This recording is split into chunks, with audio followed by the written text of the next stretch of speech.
इस वीडियो में हम बात करेंगे कि कौन सी ऐसी 7 आदतें हैं जो एक अमीर आदमी को गरीब और गरीब आदमी को गरीब तर बना सकती हैं। भले आपकी सोशो इकोनॉमिक कंडीशन कैसी भी हो, आप किसी भी कंट्री में रहते हो, लेकिन अगर आप इन 7 चीजों को अवॉइड करेंगे तो आई एम श्योर आप प्रोग्रेस करेंगे और अपना फाइनेंशियल फ्यूचर सिक्योर करेंगे। क्या है ये 7 चीजें? Without further do let's begin. पहला पॉइंट बहुत ही ऑब्वियस है लेकिन सबसे ज्यादा निग्लेक्टेड है, यानी कि spending more as your income increases. इसको हम लाइफस्टाइल इन्फ्लेशन भी कहते हैं। इस लाइफस्टाइल इन्फ्लेशन के ऊपर मैंने पहले अलग से एक वीडियो बनाई थी, उसमें एक केस स्टडी भी बताई थी, उसका लिंक मैं लगा रहा हूं, आप उसको जाके देख सकते हैं। इसका मतलब क्या है? इसका मतलब ये है कि जैसे जैसे आप पैसे कमा रहे होते हैं, जैसे जैसे आपकी इनकम बढ़ रही होती है, वैसे वैसे अपना लाइफस्टाइल आप चेंज कर रहे होते हैं, वैसे वैसे आप अपने आप को अपग्रेड कर रहे होते हैं। अब ये करना चाहिए नहीं करना चाहिए, ये एक डिबेटेबल चीज है। ये कि फर्स्ट करें आपकी सैलरी है 1 लाख रुपए और आपकी इनकम अब हो जाती है 1,20,000 रुपए, आपको 20,000 रुपए की रेज मिलती है, या आप जॉब चेंज करते हैं तो आपकी नई सैलरी 1,20,000 रुपए बनती है। अब आप अपने जो आप सबसे पहले आपके दिमाग में आता है कि यार मेरे पास गाड़ी पुरानी हो गई है, अब मैं इसको ऐसा करता हूँ, मेरे 20,000 रुपए बढ़ गए, अब मैं गाड़ी चेंज कर लेता हूँ फॉर नो रीजन। यानी कि आपको वो गाड़ी परेशान नहीं कर रही थी, आपको मैकेनिक के पास खड़ा नहीं कर रही थी वो गाड़ी, लेकिन आपको वो गाड़ी चेंज इसलिए करनी थी क्योंकि जस्ट बिकॉज आपको नजर आ रहा है कि आपके पास पैसे बढ़ गए। आप ये नहीं सोच रहे कि जैसे जैसे टाइम गुजर रहा है वैसे वैसे इन्फ्लेशन आपको वैसे ही हिट कर रही है। अभी इसकी एग्जाम्पल ले लें, रिसेंटली गवर्नमेंट ऑफ पाकिस्तान ने पेट्रोल की प्राइसेस कम की थी, जबकि ग्लोबली ये पैसे बढ़ गए थे। मैं यूएई की बात करूं तो यूएई के अंदर मुझे नहीं पता कि पास में कोई ऐसा इंस्टेंस गुजरा है जहां पर यूएई के अंदर पैसे जो पेट्रोल की पर लीटर प्राइस है वो पाकिस्तान से ज्यादा महंगी हो गई हो। इस वक्त यूएई के पेट्रोल प्राइसेस पाकिस्तान से ज्यादा महंगे हैं। एग्जाम्पल मेरी क्या है? एग्जाम्पल ये, मैंने इस बात पे मैंने एक पोस्ट भी की थी यूट्यूब के ऊपर कि अब आपको पता चल गया कि भाई ये पेट्रोल के पैसे बढ़ेंगे। जिस दिन पेट्रोल के पैसे गवर्नमेंट ने 10 रुपए कम किए थे, उस दिन जो जो इंटरनेशनल मार्केट है उसमें $10 बढ़े थे पर बैरल। तो अब आप सोचें कि आपके ऊपर इन्फ्लेशन का जब इम्पैक्ट आने वाला होगा ना 15 दिन बाद, 1 महीने बाद, तो आपकी सोच होगी। अभी तो यहाँ पर आपको खुश होंगे कि यार पेट्रोल के पैसे कम हो गए, अब लेट्स गो आउट और जितनी गाड़ी चलानी है हम थोड़ी सी ज्यादा चला लेते हैं क्योंकि अब तो सस्ता हो गया ये। लेकिन आपने अपने ऊपर लाइफस्टाइल इन्फ्लेशन इम्पोज कर दिया जस्ट बिकॉज आपको लग रहा है कि ये पैसे आपको एक्स्ट्रा मिल रहे हैं ना, ये मिल ही रहे हैं ना ये पैसे, आप क्योंकि आपके खर्च कम हो रहे हैं तो आपको बेसिकली पैसे मिल रहे हैं। लेकिन जब ये एकदम से इन्फ्लेशन बढ़ेगी तो आप सोचें कि क्या होगा। इसी तरह से जब आपकी सैलरी बढ़ रही होती है तब आपको लग रहा होता है कि यार ये इस वक्त बढ़ गई है, लेकिन आपको नहीं पता कि अगले 1 साल के अंदर जिस तरह से इन्फ्लेशन बढ़ रही है उसमें क्या होगा। तो लाइफस्टाइल इन्फ्लेशन एक ऐसी चीज है जिसकी वजह से, और ये सिर्फ पाकिस्तान की बात नहीं है बाय द वे, ये पूरी दुनिया में मैं देख चुका हूँ इस तरह से कि लाइफस्टाइल इन्फ्लेशन सिर्फ गरीब मुल्कों का मसला नहीं है, ये एक माइंडसेट है जो कि हर बंदे के अंदर हो सकता है, जिसको सप्रेस करना बहुत इंपॉर्टेंट है। बाय द वे ये मैं अपने लिए भी सोच रहा था कि आप फारिग रहते हैं तो आप 2 ऐसी टॉक्सिक चीजों में इन्वॉल्व हो जाते हैं जो कि आपके लिए गलत होती हैं, बर्बाद करती हैं आपको। और मैं आपको बताऊं उसके अंदर एक है कि एक्स्ट्रा खाना खाना और दूसरा ये है कि आप एक्स्ट्रा खर्चा करना। तो ये दोनों चीजें आपके लिए, जब आप फ्री टाइम होगा ना, आपके लिए बर्बादी का बाइस बनेंगी। तो मैं ये कहता हूं कि बेसिकली आप कोई ना कोई अपनी हॉबी ढूंढें, और हॉबी सस्ती वाली हॉबी ढूंढें, या कंस्ट्रक्टिव काम करें, इवन सोशल वर्क कर सकते हैं, इवन उसके अंदर आप कोई पैसे बनाने वाला काम कर सकते हैं, आप साइड इनकम के लिए कोई काम कर सकते हैं। लेकिन जस्ट बिकॉज कि आपके पास अब फ्री टाइम है, आप उसके अंदर सोचेंगे कि यार अब मैं क्या करूं, या तो उस टाइम को जाया करेंगे, या खाने उल्टे सीधे जंक फूड खाने में लगाएंगे, या फिर आप उसको पैसे खर्च करने में लगाएंगे। तो फ्री टाइम अपने पास ना रहने दें, लाइफस्टाइल इन्फ्लेशन को ना बढ़ने दें। इसी के चलते हुए दूसरा पॉइंट, इम्पल्स बाइंग को आप हमेशा इग्नोर करें। इम्पल्स बाइंग एक बहुत बड़ा प्रॉब्लम है। मैं ऐसे लोगों को जानता हूं जो आज उन्होंने सोचा ना, मैं छोटी मोटी बात भी नहीं कर रहा, मैं ऐसे लोगों को भी जानता हूं जो आज सोचते हैं हमें गाड़ी लेनी है और पर्टिकुलर गाड़ी लेनी है और शोरूम जाते हैं, गाड़ी ले लेते हैं। ऐसे लोग भी हैं, और ऐसे लोग भी हैं जो आज सोचते हैं कि मोबाइल नया आया है, हमें मोबाइल लेना है, वो मोबाइल भी ले लेते हैं। तो ऐसे बहुत सारे लोग हैं। मैं कहता हूं उसके अंदर यार आप जो है ना ज्यादा काम ना करें, आप सिर्फ 48 आवर्स टू 72 आवर्स वेट कर लें अपनी इम्पल्स बाइंग की प्रोसेस को। जो आप लेट से मॉल के अंदर जाते हैं या किसी भी दुकान पे जाके आपको समझ में आता है कि यार ये चीज़ लेनी है और मुझे लेनी है, या फिर आप लेट से, बहुत अच्छी एग्जांपल है, पाकिस्तान के अंदर दराज हो गई, या यूएई के अंदर noon.com, amazon.ae और इस तरह की जितने भी पोर्टल्स हैं, ये आपके क्रेडिट कार्ड को सेव कर लेते हैं। मैं भी खुद भी इस चीज़ में इन्वॉल्व हूँ कि मैं हमेशा जो अपना क्रेडिट कार्ड है इन वेबसाइट्स के ऊपर सेव करता हूँ। लेकिन क्योंकि मुझे कंट्रोल है मेरे अपने ऊपर, तो इसलिए मुझे पता है कि वो कन्वीनियंस है मेरे लिए। लेकिन जिन लोगों को अपने ऊपर कंट्रोल नहीं है, वो लोग कोशिश करें कि अपने क्रेडिट कार्ड्स को इस तरह की वेबसाइट्स पे स्टोर ना करें, इम्पल्स बाइंग ना करें। जब आप सोच लें कि यार अब मुझे ये लेना है, तो उसके लिए ज़रा तहम्मुल से वेट करें, एक दिन 2 दिन 3 दिन अपने आप को दें, ताकि आप ज़रा उसके अंदर उसकी प्रोज एंड कॉन्स देखें कि यार ये चीज़ मेरे लिए वाकई इंपॉर्टेंट है कि नहीं है। इसी के साथ थर्ड पॉइंट, क्रेडिट कार्ड। आप लोग जो लोग एक्स्ट्रा पैसे खर्च करते हैं ना क्रेडिट कार्ड के ऊपर, वो मेरे पसंदीदा लोग हैं। जो लोग अपनी लेट फीस पे करते हैं, वो मुझ जैसे लोगों को कैशबैक प्रोवाइड करते हैं। Thank you very much. लेकिन आप लोग अपने साथ बहुत बुरा कर रहे हैं। उसका रीज़न ये है कि क्रेडिट कार्ड की कंपनीज 2 तरह से पैसे कमाती हैं। एक, आप जैसे लोग जो क्रेडिट कार्ड के पैसे बिल पे नहीं करते टाइम पर और लेट फीस पे करते हैं, या उसको मंथली इंस्टॉलमेंट पे रख लेते हैं अपने खर्चों को, उनकी वजह से पैसे कमाती है क्रेडिट कार्ड कंपनीज। या फिर सिंपल मर्चेंट जो उनको पैसे देते हैं, जो उनका कट होता है, उसके थ्रू पैसे कमाते हैं। लेकिन असल मकसद है क्रेडिट कार्ड कंपनीज का चलने का, जो इतने लुक्रेटिव रिवॉर्ड पॉइंट्स भी देती हैं वो, मैं क्रेडिट कार्ड ऐसे क्रेडिट कार्ड यूज़ करता हूँ जो 5% ग्रोसरी के ऊपर रिवॉर्ड पॉइंट्स देती हैं। वो क्यों देती हैं, वो किस तरह से देती हैं उनको, मेरी तरफ से, मैं आज से लेट से जब से यूएई में आया हूँ तो 12 साल से मैं क्रेडिट कार्ड यूज़ कर रहा हूँ। और मैंने जो कैलकुलेट ऐसी एज अ रफ कैलकुलेशन मैंने किया, तो मेरे ख्याल से कुछ नहीं तो मैंने कोई 60-70 हज़ार दिरहम तो अभी तक सेव कर लिए हैं। मैं ये रफ एस्टिमेशन और मिनिमम एस्टिमेशन बता रहा हूँ, शायद इससे ज़्यादा ही मैंने बना ली हूँ इन क्रेडिट कार्ड कंपनी से। तो ये क्रेडिट कार्ड कंपनीज अगर मुझे पैसे दे रही हैं, तो ये कहीं से ले भी रही होंगी ना। वो कहाँ से ले रही हैं? वो आप जैसे लोगों से ले रही हैं। अगर मेरा मतलब आप नहीं है, मतलब ये कि जो लोग भी इसके अंदर इस तरह की चीज़ों में इन्वॉल्व हैं कि वो लेट पेमेंट्स करते हैं, क्रेडिट कार्ड को मिस यूज़ करते हैं, जो अब्यूज़ करते हैं क्रेडिट कार्ड को। मैं क्रेडिट कार्ड को अब्यूज़ करने को नहीं बोल रहा, वो क्रेडिट कार्ड आपको अब्यूज़ कर रहा है। आप कहें उसको उल्टा कह लें, जो भी कह लें, लेकिन बेसिकली आप क्रेडिट कार्ड्स के हाथों अब्यूज़ हो रहे होते हैं। तो अगर ऐसी बात है तो मतलब अगर आप लोग जाहिर सी बात खर्चा कम कर देंगे तो मेरा नुकसान होगा, मुझ जैसे लोगों का नुकसान होगा। तो आपकी अपनी मर्जी है क्रेडिट कार्ड को जैसे यूज़ करना है। लेकिन मेरे ख्याल से आपको जो क्रेडिट कार्ड जिस वक्त भी पे कर रहे हैं आप क्रेडिट कार्ड से, मेक श्योर करें कि आपके बैंक अकाउंट में उतने पैसे हों और उसको फौरन आप उसको पे ऑफ कर दें। इस पर मैंने एक वीडियो भी बनाई थी जिसके अंदर मैंने बताया था कि किस तरह से मैंने अपने क्रेडिट कार्ड के पॉइंट्स बनाए, मैंने किस तरह गाड़ी खरीदी थी और कितने पैसे बनाए थे मैंने क्रेडिट कार्ड से। उस वीडियो का लिंक मैं लगा रहा हूँ, उसको जाके प्लीज देखिएगा। इसके अलावा अगर आपको वीडियो पसंद आ रही है तो प्लीज लाइक कर दें वीडियो को, सब्सक्राइब कर दें चैनल को। ये वीडियो बेसिकली सब्सक्राइब बटन के ही स्पॉन्सरशिप से चल रही है। नेक्स्ट पॉइंट है हमारा योलो परचेजेस। योलो परचेजेस क्या होती हैं? सो बेसिकली योलो परचेजेस आप ये समझें कि इस तरह की चीज़ है कि यू ओनली लिव वंस। ये बहुत सारी जगहों पर और ख़ासतौर पे जो यंगस्टर्स होते हैं उनको सुनने को मिलता है कि यार आपको एक ही दफ़ा ज़िंदगी मिली है, जो गाड़ी लेनी है लें। आपके पास 10 लाख रुपए का बजट है, आप 15 लाख की गाड़ी लें, बैंक के थ्रू लोन लें। आप क्या कर रहे हैं यहाँ पर? आप अपनी ज़िंदगी को एंजॉय करें। YOLO, you only live once. लेकिन ऐसी बात नहीं है, आपकी ज़िंदगी एक ही बार आपको मिली है तो उसको ज़रा सही से चला लें। मतलब उसके अंदर आपको ज़रूरी है कि आप एक्स्ट्रा पैसे खर्च करें और बाद में जाकर आप डेट ट्रैप के अंदर आ जाएं। मतलब इसके कोई मेक सेंस नहीं बनती है। इसी तरह लोग कहते हैं जब हमें एंटरटेनमेंट लेनी होती है तो यार ट्रैवलिंग करनी है, ट्रैवलिंग से हमें अच्छा लगता है। बिल्कुल अच्छा लगता है और मैं खुद इस हक में हूँ कि बंदे को ट्रैवलिंग करनी चाहिए, ज़्यादा से ज़्यादा ट्रैवलिंग करनी चाहिए।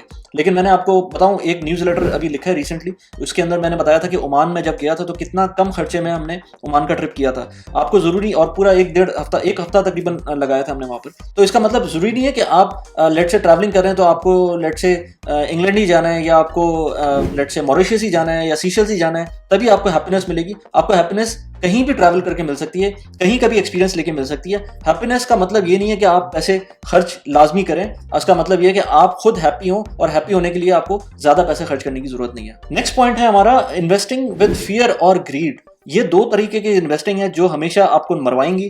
एक हो गया फियर और दूसरी हो गई ग्रीड। फियर का मतलब क्या है? फियर का मतलब मैंने बहुत पहले एक वीडियो बनाई थी, खैर मैं उसको लिंक भी नहीं लगा रहा क्योंकि वो बहुत ही बेकार किस्म की वीडियो क्वालिटी थी उस जमाने की, जब मैंने लास्ट ईयर बना रहा था ये वीडियो फोमो के बारे में, fear of missing out. Fear of missing out का मतलब ये है कि आप चाह रहे हैं कि यार लेट से बिटकॉइन की एग्जांपल ले रहे हैं। मैं अभी रिसेंटली मेरे एक फ्रेंड है जिन्होंने बिटकॉइन के अंदर ट्रांजैक्शन स्टार्ट किए हैं, तो वो मुझसे कह रहे थे कि यार देखें 38,000 से 42,000 का हो गया और आप मुझे कह रहे थे कि ना करें इन्वेस्ट। मैंने कहा यार आप करें। आप जैसे लोग खुद अपने पैर पे जब कुल्हाड़ी मार के जब आप समझ में आएगा ना, जब भी आप समझेंगे। मैंने भी खुद ही किया था। मैंने भी 2011 के अंदर, जिसमें मैंने एक वीडियो पे बताया था कि मेरी क्या क्या नुकसान हुए, क्या क्या गलतियां की है मैंने फाइनेंशियली, वो मैंने खुद एक्सपीरियंस किया। वो ज़्यादा बड़ा एक्सपीरियंस कर लिया था मैंने, थोड़े से ज़्यादा पैसे लगा दिए थे, तब बात समझ में आई थी। कुछ लोगों को और ज़्यादा पैसे लगाने के बाद समझ में आती है, कुछ लोगों को फिर भी नहीं समझ में आती है। इसके बारे में भी मैंने वीडियो बनाई है कि मेरे एक दोस्त है जिनको बिल्कुल बात समझ नहीं आई और उन्होंने अपना अपना हल क्या किया। तो कुछ लोग होते हैं जिनको फियर ऑफ मिसिंग आउट होता है कि यार अगर मैंने ये छोड़ दिया, ये इन्वेस्टमेंट अपॉर्चुनिटी मुझसे मिस हो गई, फिर मैं क्या करूंगा। फिर ये ना हो कि ये बिटकॉइन आज जो है ना लेट्स से 38,000 का, कल वो 60,000 का हो जाएगा, तो फिर मैं तो पीछे रह गया, मेरे साथ के जो फ्रेंड्स हैं उन्होंने सारे पैसे बना लिए और मैं जो है ना अकेला रह गया। तो ये जो फियर ऑफ मिसिंग आउट है, ये अवॉइड करें किसी भी इन्वेस्टमेंट के टाइम पर। अगर आपको ये डर हो कि यार मैं मिस आउट कर जाऊंगा, उस इन्वेस्टमेंट में ना जाए। और दूसरा ग्रीड के अंदर भी एग्जाम्पल बिटकॉइन की ले लेते हैं। बिटकॉइन के अंदर लोग 60,000 पे पहुंच गया था, फिर भी ग्रीडी थे कि यार नहीं ये 1,20,000 पे जाएगा, उसको लेके रखा, वो 32,000 पे चला गया, और फिर उसके बाद उन्होंने 32,000 पे बेचा, फिर वो 42,000 पे चला गया। तो इसका बड़े मीम्स इसके बहुत सारे आए हुए हैं, लेकिन ये कि अब इस पर क्या बात करूं मैं। लेकिन आप समझ रहे होंगे जो मैं कह रहा हूँ, कि जो आपका फियर है और जो ग्रीड है, अगर ये दोनों फिनोमिना आपके दिमाग में आ रहे हैं, तो उसकी बेसिस के ऊपर कभी भी इन्वेस्टमेंट ना करें, अपने आप को होल्ड कर लें। बल्कि मैं तो कहूंगा आप योलो को, यू ओनली लिव वंस, और फोमो को, फियर ऑफ मिसिंग आउट, इन दोनों को कन्वर्ट करें। किसमें कन्वर्ट करेंगे? जोलो में, जॉय ऑफ मिसिंग आउट। आप खुश रहें कि भाई मैंने अच्छा हुआ मिस कर दी अपॉर्चुनिटी, मेरे दिमाग में नहीं आ रही थी बात और ये सही नहीं थी। मतलब इसमें जाहिर सी बात है, थोड़ा सा आपको अपना थॉट प्रोसेस चलाना पड़ता है, ये चीज़ कि कौन सी चीज़ सही है, कौन सी चीज़ गलत है, इसमें थोड़ा सा आपको टाइम लगाना पड़ता है। लेकिन जब तक आप टाइम नहीं लगाएंगे, जब तक मैं स्टॉक मार्केट के अंदर यही तो कहता हूँ कि जब भी आप स्टॉक मार्केट के अंदर जा रहे हो, आपको कम से कम 1 साल का तो प्रैक्टिस सेशन होना चाहिए आपका। उससे पहले चाहे वो स्टॉक मार्केट ऊपर चली गई हो, चाहे वो कितना भी नीचे चली गई हो, आप अपने 1 साल लगाएं उसमें, आप उसको समझें अच्छी तरह से, फिर जाके कोई सीरियस स्टेप लें उसके अंदर। तो अपने जॉय, अपने जो मिसिंग आउट होने को जॉय में कन्वर्ट कर दें। इसके बाद आता है thinking it's too early to start investing और सेविंग। इसका मतलब ये है कि आप जब यंग होते हैं ना, आपके पास लेट से 1,000 रुपये बचते हैं, 2,000 रुपये बचते हैं, 5,000 रुपये बचते हैं, 10,000 रुपये बचते हैं, आप कहते हैं यार ये तो अभी थोड़े से पैसे हैं, इनको मैं सेव करके इन्वेस्ट करके क्या करूंगा, इसका क्या बनेगा।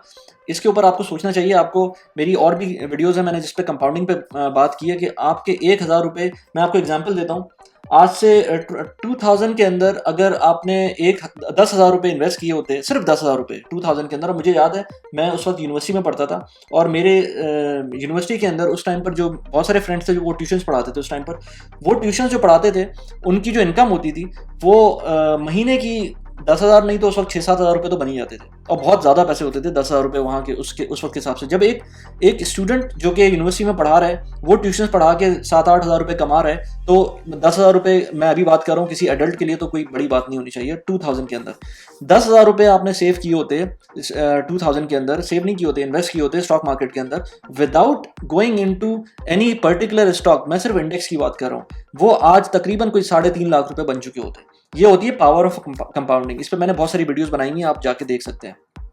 इसलिए कभी भी छोटी अमाउंट को अंडरमाइन ना करें। छोटी अमाउंट से बेसिकली 2 फायदे होते हैं। छोटी अमाउंट छोटी एज में 2 फायदे होते हैं।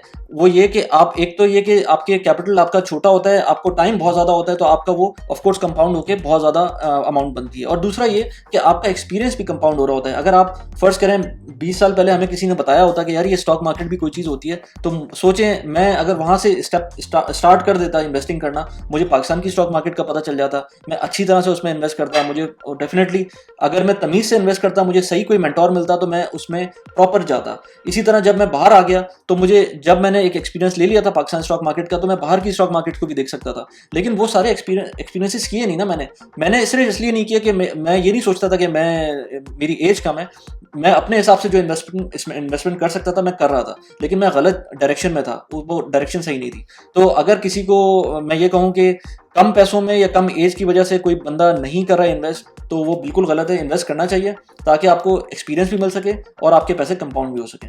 इसके बाद आता है बहुत important point, not valuing your time. और ये नॉट वैल्यूइंग योर टाइम सबके लिए है, यंगस्टर्स हो गए, बड़े हो गए, 60 साल के बुजुर्ग हो गए, जिसको भी आप देख लेना, वो आजकल हम लोग टाइम को वैल्यू नहीं कर रहे हैं। चाहे वो हम आपस की जो इंटरेक्शंस हैं, लोगों के आना जाना है या किसी से मिलना है, अपॉइंटमेंट है, ऑफिस में किसी से मिलना है, इन सारे पॉइंट्स के अंदर हम टाइम को वैल्यू नहीं कर रहे होते हैं। हमारी मीटिंग्स हम अपने टाइम पे नहीं जा रहे होते हैं। ये बहुत सारे फैक्टर्स हैं पाकिस्तान में खासतौर पर जो मैं देखता हूँ, वो टाइम को वैल्यू ना करना, एक बहुत बड़ा मसला है। अब आप इसमें ये देखें कि ठीक है, और हाँ, और इसमें दूसरी बात ये कि आप अपने टाइम को कंपेयर करते हैं पैसों से। अब आप ये समझें कि फ़र्ज़ करें आपको पता चल गया कि किसी सुपरमार्केट के अंदर कोई चीज़ लेट से 100 रुपए की मिल रही है, जो आपके घर के पास जो सुपरमार्केट है उसमें लेट से वो 200 रुपए की मिल रही है, तो आपको पता है 100 रुपए का फ़ायदा हो जाएगा। आप वहाँ जाएँगे, आपको अगर आपने वो 10 चीज़ें लेनी है तो आपको वो वहाँ जाते हुए, आते हुए टोटल आपको 1000 रुपए का फ़ायदा हो जाएगा।